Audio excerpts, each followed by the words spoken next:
Jésus dit, nous avons joué de la flûte, vous n'avez pas dansé, nous avons chanté des complaintes et vous ne vous êtes pas lamenté. Jésus attribue cette phrase à des enfants imaginaires, des enfants qui jouent dans la rue. Une phrase que nous ne comprenons pas toujours, une phrase qui nous est peut-être étrange.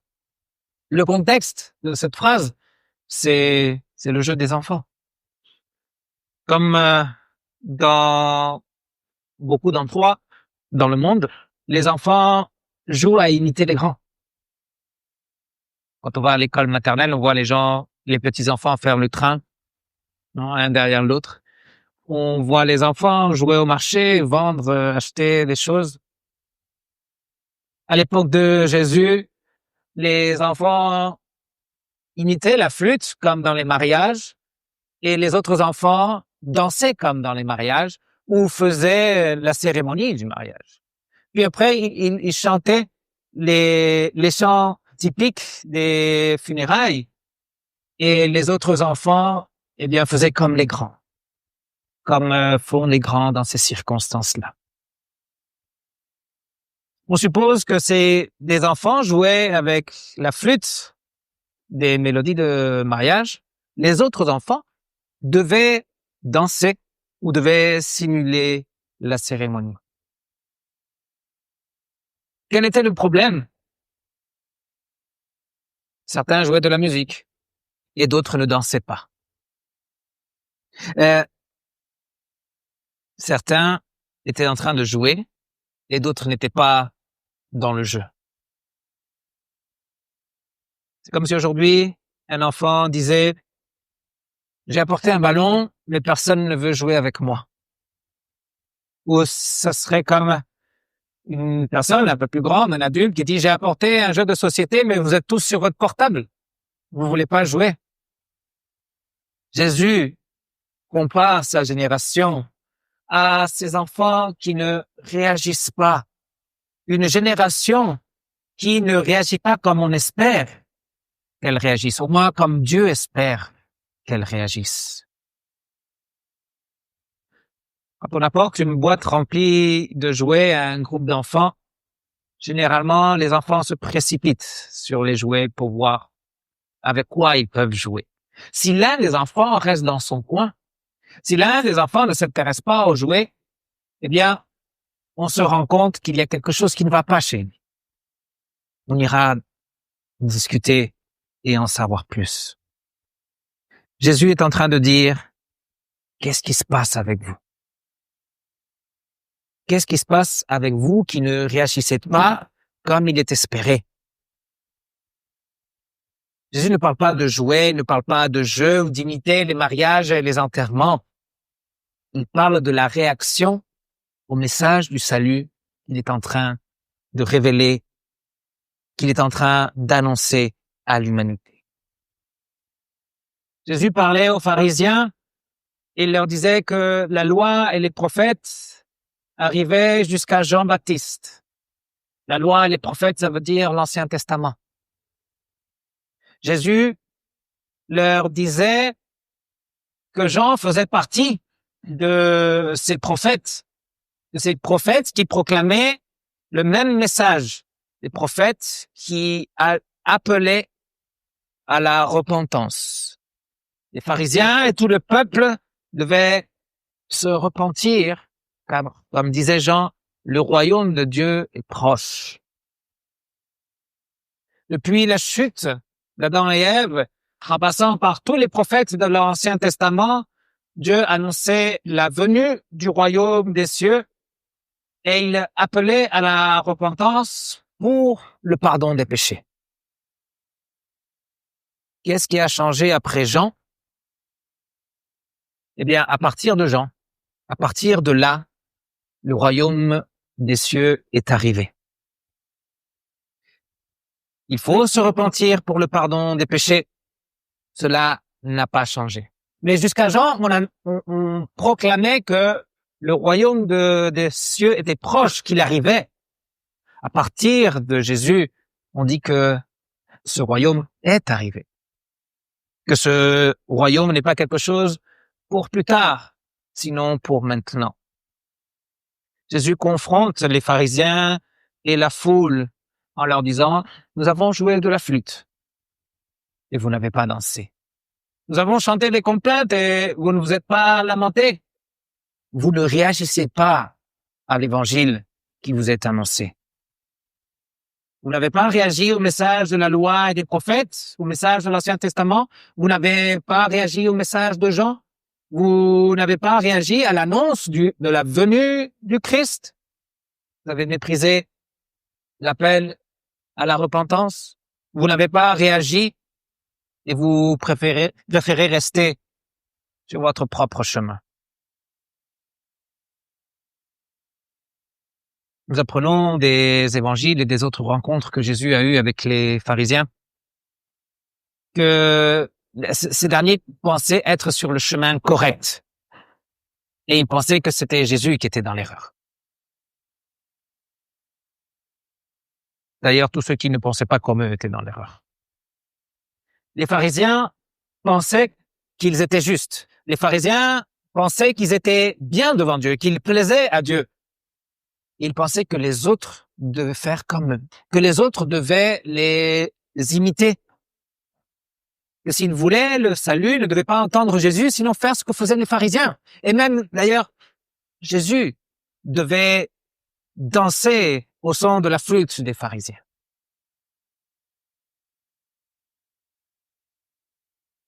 Quand Jean est apparu, les pharisiens, ceux qui avaient leur propre chemin du salut, ils n'ont pas cru au besoin de la repentance, au besoin de se repentir devant Dieu. Et ils disaient de Jean, il ne mange pas et il ne boit pas. Il a un démon. Il est trop strict. Il ne laisse passer rien. Il ne peut pas venir de Dieu, car il dit que nous sommes dans l'erreur. Car il dit que nous ne sommes pas en de bons termes avec Dieu. Alors nous allons le disqualifier. Alors nous allons le ridiculiser. Alors nous allons être violents avec lui. Et Jean a été décapité à cause du message qu'il annonçait. Vous vous souvenez de cette histoire? Les personnes autour de Jésus n'étaient pas en train de réagir au message de Dieu, au message de la loi et des prophètes, au message de l'Ancien Testament, au message éternel. Ils ne réagissaient pas au message de Jean comme il fallait. Ils ne réagissaient pas avec repentance et en quête d'un sauveur.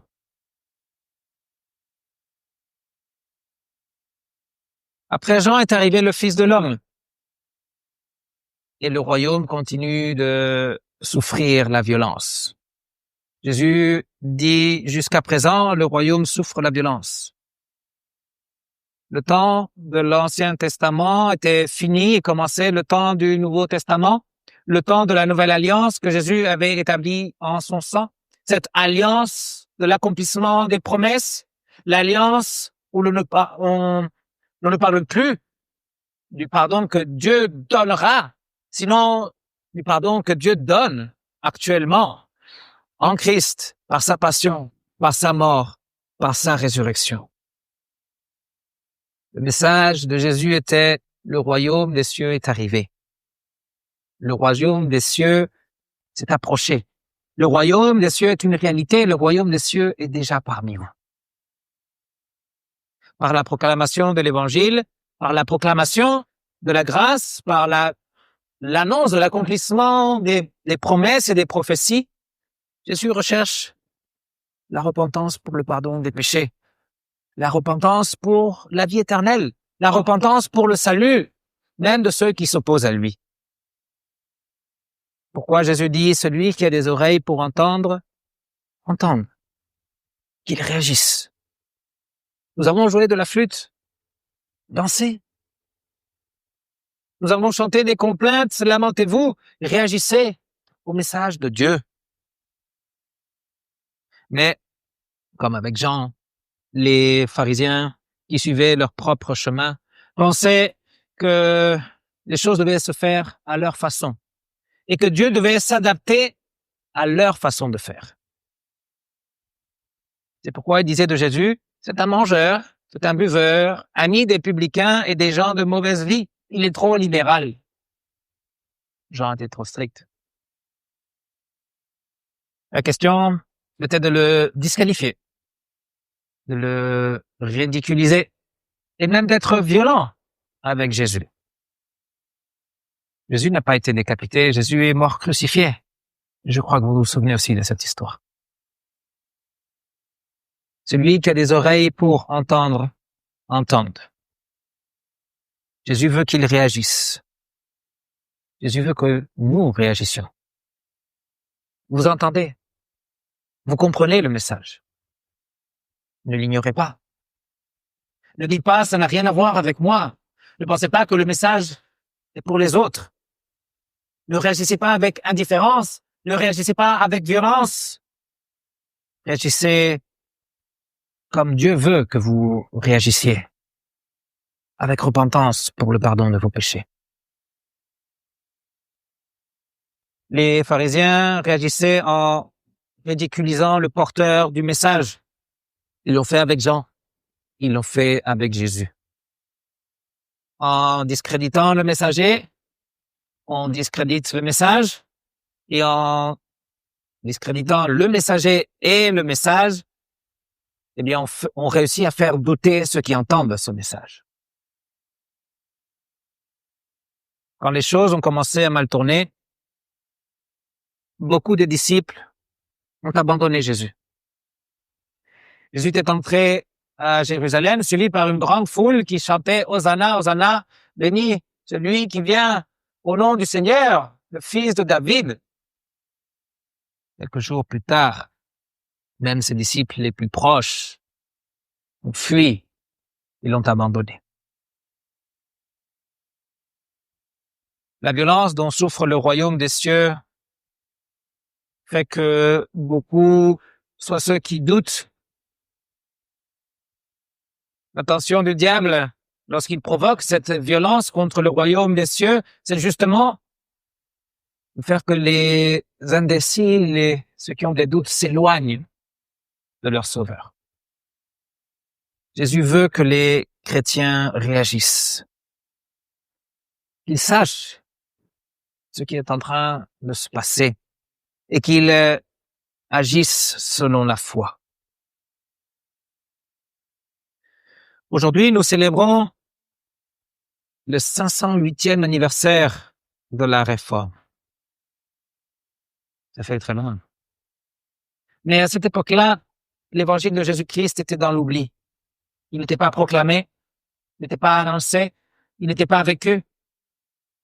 Luther et les autres réformateurs ont redécouvert le trésor de l'évangile lorsqu'ils ont étudié la Bible et ils ont commencé à l'annoncer. Ils ont commencé à l'enseigner au peuple et à le vivre eux-mêmes. Ils ont réagi au message de l'évangile. Ils ont entendu la flûte et ils ont dansé. Comment on réagit, ceux autour d'eux, avec violence? Beaucoup sont ceux qui ont souffert le martyre à cause de l'évangile de Jésus-Christ. Il y a eu aussi ceux qui ont cherché à ridiculiser les réformateurs. Et non seulement les réformateurs, sinon toute personne qui suivait l'enseignement des réformateurs, tous ceux qui écoutaient l'enseignement de la réforme. Luther était discrédité. On disait qu'il était possédé par le démon. Comme Jean. Comme Jésus.